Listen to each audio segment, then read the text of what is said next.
I'm Dr. Deb Butler, and you are listening to Thinner Peace in Menopause. This is episode number 466.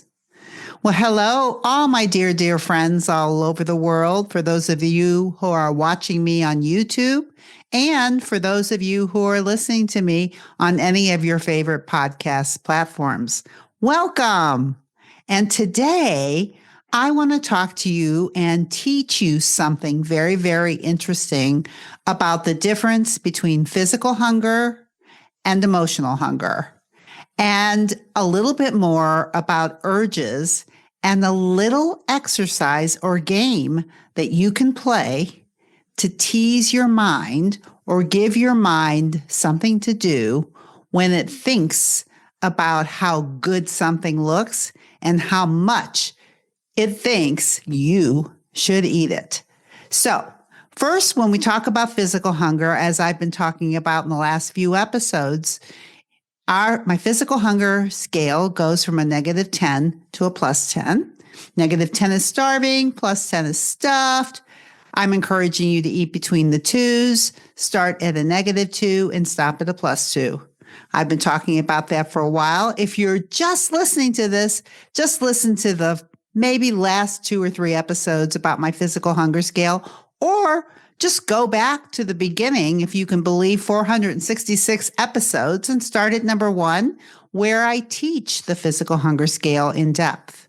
But for now, you are connecting to your body, especially if you're in menopause, especially if you've been on diets your whole life and you have no idea how hungry or full you are. Then first you connect to your body. Am I hungry? -2. Am I full? +2.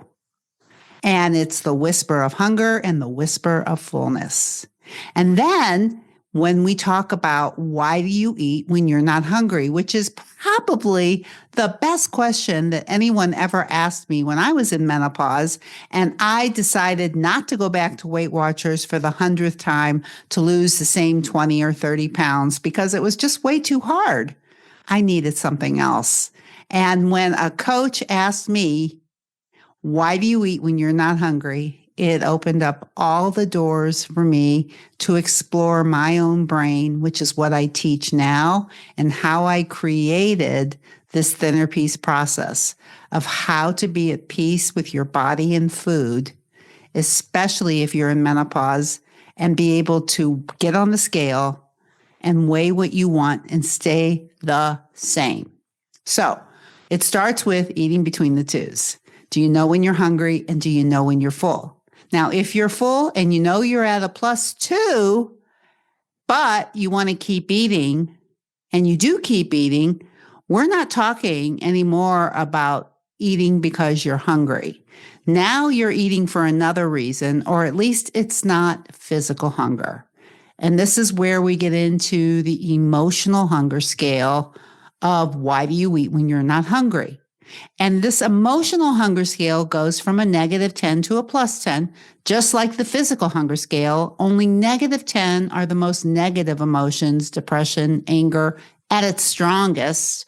And +10 is the best positive emotions, joy, love, all of those positive emotions. +10 is the strongest, but you could feel them at a +2, much lighter. It's the same with anger. -10 is you're so angry you could hit somebody, but you probably wouldn't, but you feel like it. And a -2 is you feel angry, but it's not very strong. And learning how to measure those is part of my thinner peace process. So you know how hungry you are physically, but you also know how hungry you are emotionally. Emotional hunger versus physical hunger. Now, those of you who want to lose weight, including myself for 30 years, I had a lot of emotional hunger going on. Sometimes I confused it with physical hunger. Sometimes I knew I wasn't hungry and it didn't matter. So once you know you're in emotional hunger and you know how to measure how strong it is, are you really angry? Are you just a little angry? Are you sad, grieving sad, -8, -9, -10, or you're just a little sad, like a -2? And I call it emotional hunger because those are like holes in your body, just like physical hunger are holes in your body. But those holes, those physical hunger holes, need to be filled with food. But emotional hunger holes do not need to be filled with food ever. That's what most of you are used to doing, is filling your emotional hunger holes with food. And when I talk about emotional hunger, I'm also talking about another term called urges, which is part of emotional hunger. It's just like the same thing as anger or sadness. It's an urge. Urge is a negative emotional hunger.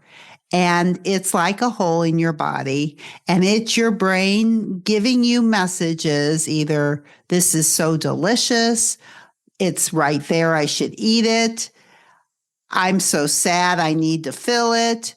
It could be all kind of thoughts in your head, but those thoughts are creating urges. And urges can go from a 0 to a -10. -10 is the strongest urge, where you could eat a piano if it would fit in your mouth. But it's so strong, that's how it feels. And I've talked about this before, but I thought I could give you a little game to play with your brain. Now, our brains love things to do, and our brains love pleasure and love fulfillment.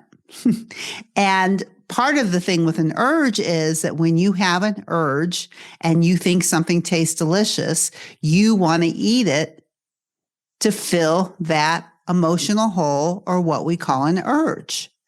Now, the way that you handle urges, which is part of my thinner peace process, just like any emotion, is you need to learn how to feel it and not fill it. So urges is like an urgent desire. It feels like you need to do something. It feels like you need to eat something. That's what an urge or a craving is like. It's like you have to do it. And depending on how strong it is, -10, you're going to do it. And a -1 is it's pretty light. You might not even know it's there. But the way I teach is I want you to recognize all of these strengths, because when it's a weaker strength or a weaker an urge, it's a much easier emotion to handle and to feel it without feeling it, as opposed to a stronger one. So once you understand and can feel an urge, this is how I kind of teach how to handle urges. So first of all, for instance, there's a brownie and I want it. So I might see a brownie, or I might be object of my desire is a brownie. I might think, I love brownies. And that thought will create a feeling inside of my body called an urge. Now, how much I want that brownie will be dependent on how strong that urge is. I want it really, really bad, -8, -7. I want it, I see it, yeah, like that. Might be more like a -2. Now, the -2 or the -3 urge will be much easier to manage than a -8. So I always encourage you to notice those weaker urges and feel them. And then once you feel them, I teach you how to manage them. So you have a thought that just says, I love brownies, and the thought, I love brownies, creates an urge. And when you feel the urge and it's not real strong, like let's just say it's a -2 or a -3, you might be able to manage it with, just because I like brownies doesn't mean I have to eat them. Or I could have it later, or I can enjoy it later, or I could plan to eat it later. You can manage it. You can manage the feeling and not eat it. Now, here's the game. Once you understand the thought that creates the urge and the thought that manages the urge, and you can manage the urges without putting the food in your mouth, Then we have a game. So here's how the game goes. You can have a jar. I call this, it's like a glass jar. And what I want you to do is when you feel an urge or when you think a thought that creates an urge, let's just say it's a cookie. And your brain says, that looks delicious. That's the thought that creates the urge. Now, it's not the cookie that's creating the urge. It's your little brain thinking that thought about the cookie, about how delicious it looks, that makes your mouth water. Now, maybe that thought that creates the urge is like a -4. It's a little strong, not too bad. But you can feel it, you know you're thinking it, and then you manage the thought by saying to yourself, just because it's delicious doesn't mean I need to eat it. Now, that's called managing the thought. And if you don't eat it, you have thought it, you have felt it, you have managed it, and you move on. Now, the jar, this is called an urge jar. And the way the urge jar works is you're going to fill it up with little crystals, little rocks. I have them like right here, and I love them. I have them still from Christmas, but I have them in green and red, and I think they're kind of pretty, and my brain kind of likes it. So, for instance, with the cookie, I see a cookie. I think about a cookie. I think to myself, ooh, cookies are delicious. I feel the urge. That's an urge. And then I think, I don't need it right now. Or I'm not hungry right now. Or just because it's delicious doesn't mean I need to eat it. And I move on. If that's what happens, you put a little rock in the jar.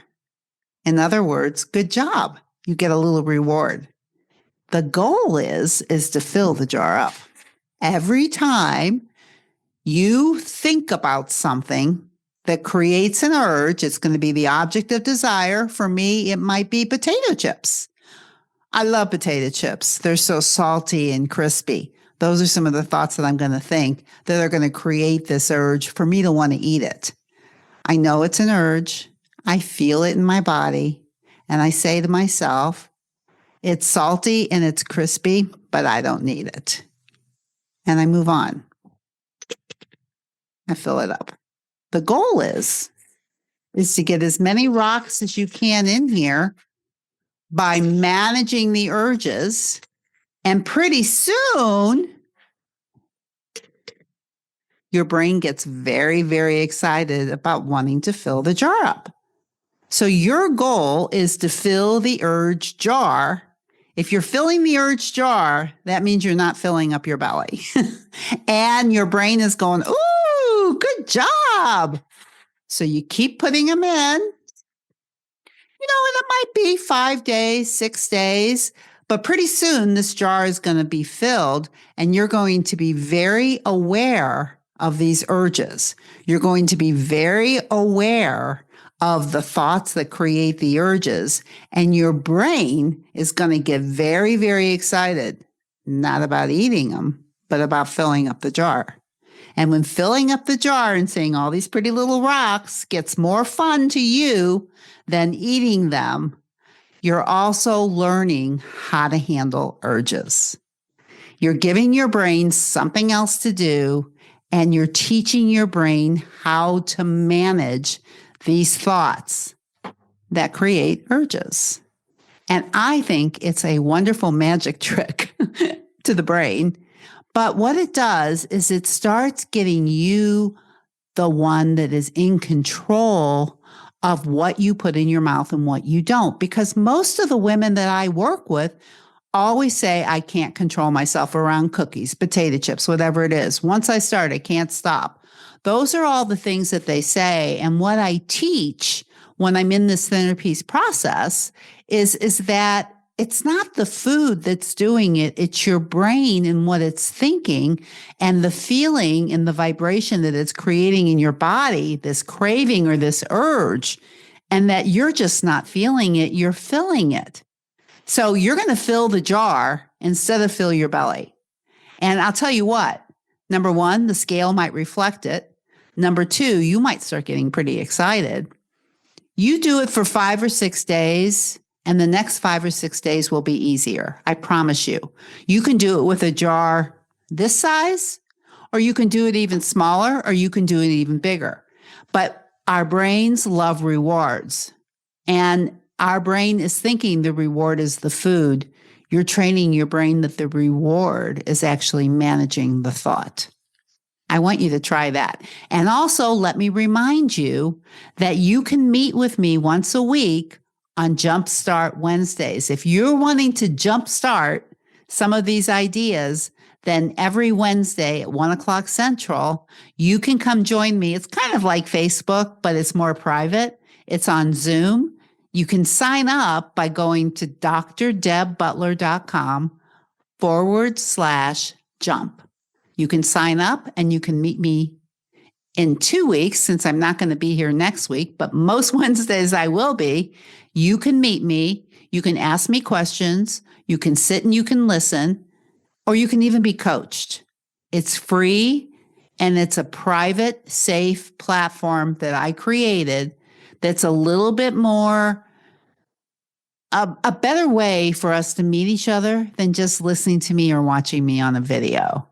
It's the next best step to working with me, but it's free. So, 2 things. 1, now you know a little bit about urges and emotional hunger, and you know that you want to feel your physical hunger and fill it with food and work between the twos. And now you know that emotional hunger are also holes that need to be felt and not filled with food.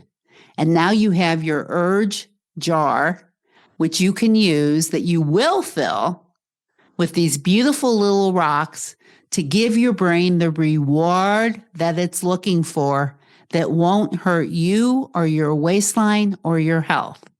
So, of course, I would never end this podcast without saying, no matter where you go or what you do, or even who you're with, please, please, please be very, very kind to yourself. And I'll see you next week. Bye-bye.